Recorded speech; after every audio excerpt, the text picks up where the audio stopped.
Davey, a point in the end, but quite a disappointing way to end the game. What was your thoughts on that one? I thought the first half, probably two teams cancelling one another out. I think we'd matched up in terms of the shape. They were playing a 3-4-2-1, we were a 3-4-2-1. So I think the two teams cancelled one another out.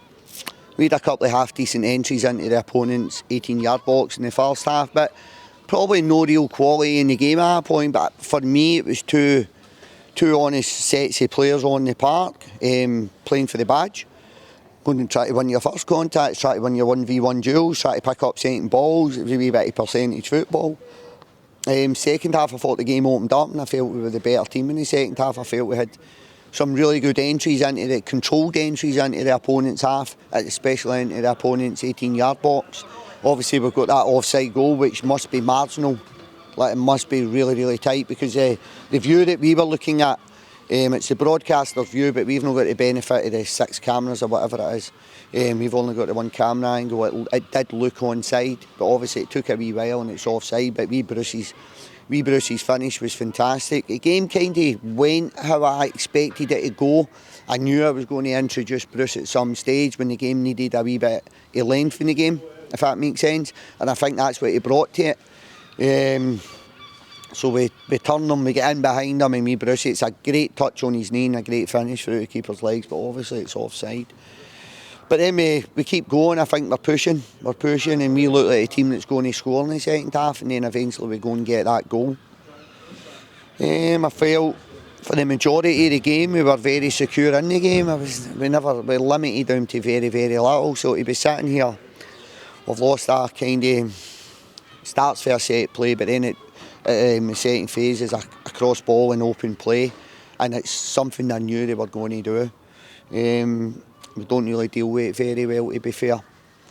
So it's disappointing the manner of the goal we lost, because where I'm probably standing right now, Jamie takes his touch when he should help it on into the corner, tries to take his touch, then they get a turnover, then he gives the foul away. That then leads to a direct entry into your box, and at that stage of the game they're probably over-committing. The set plays, the structure of our set plays go out the window slightly in terms of the personnel that's flooding into the box.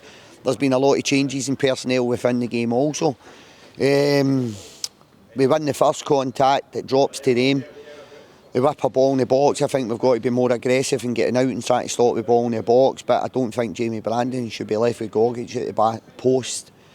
And then they win the first contact in the box and they win the second contact in the box. But see, for 9, I think the boys have got to take huge credit. We were very, very secure in the game. I felt over the piece we were the better team. I felt we created the better chances. But it's football. It's football. You don't defend. You don't do the basics starting from here. You don't do the basics well enough. That's what's going to happen. So we didn't manage the game in the last minute of the game, and we conceded a goal. You spoke about it pre-match. St Mirren obviously minutes away last week from going top of the league outright. Does the nature of the result today and the disappointment, does that reflect how tight the league is even at this early stage? I spoke about it in there. I think you maybe look at a team that's been promoted and you're looking at that team and going, well, they'll struggle. I think Doc knows the Premier League inside out. I think he's recruited it very well at Dundee. And that hand in heart right now, I think the league's going to be really, really tight.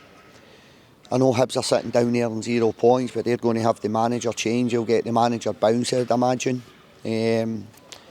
But I think it's going to be a really tight league. And I don't think it'd take a brave man to sit here right now and predict who's going to be struggling, because I look at Ross County, have they got better? I think they have. Kilmarnock, I think they have. I look round everybody in the league right now and I don't really see a team that's weaker than the rest. Does that make sense? So I think it's going to be a really, really tight league. A really, really tight league. You'll have Rangers and Celtic up the top end.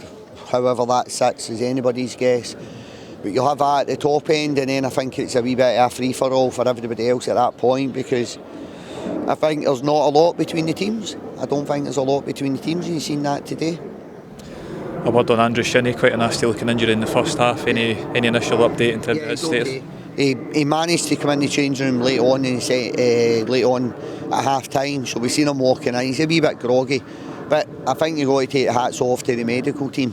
I thought the medical team were brilliant, the way they reacted to it. They took their time, they secured them, and then they went and got him on his feet over the medical room over the other stand. So hats off to the medical team, the way they reacted. It had a wee bit of an impact in the game. I think maybe the first half it was a wee bit flat after that, because there was a good bit of a delay, and obviously it's in the back of the players' minds. When you see a player getting stretchered off, you think you know what it is, but you don't know what it is. So it's just trying to focus on the first half. It was nice to see Andrew come in just late on at half time. That probably gave the boys a wee bit of a lift to know he's okay.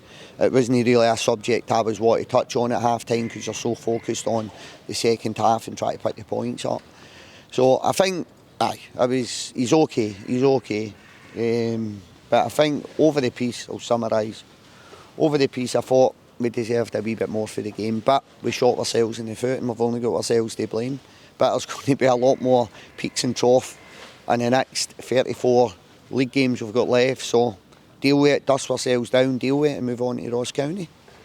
Heading into the international break, as you've alluded to there, away to Ross County in a fortnight's time, is this coming at a good time in a sense to kind of recap where we kind of at the start of the season, or disappointing to lose that momentum? We were a wee bit short today. We were a wee bit short. Obviously Morgan going up to Inverness. Ideally I would have let Morgan happen on Monday, but I thought I had enough to get us through. Ideally I'd have probably made, if I had, I've got Sean Kelly, I've got Knotts, I've got Tom Parks. They'll all probably return just after the international break. This was a game too early, and one of them probably would have been on the park at that set play to help us out. So ironically, maybe letting Morgan go, but Inverness needed him. I felt we maybe didn't need him, but we're in a good place. But it's probably going to give us that couple of weeks, that 7 to 10 days hopefully is really good for the squad in terms of, there's no new injuries today. I know Shinny got a head knock, but there's no new injuries, and we should see potentially 2 or 3 returning into training when we come back from the international break, in terms of Tom Parks, Sean Kelly and Big Nottingham, who are going to really help us out. We had a lot of offensive options on the park today, but I felt we lacked a wee bit of defensive cover.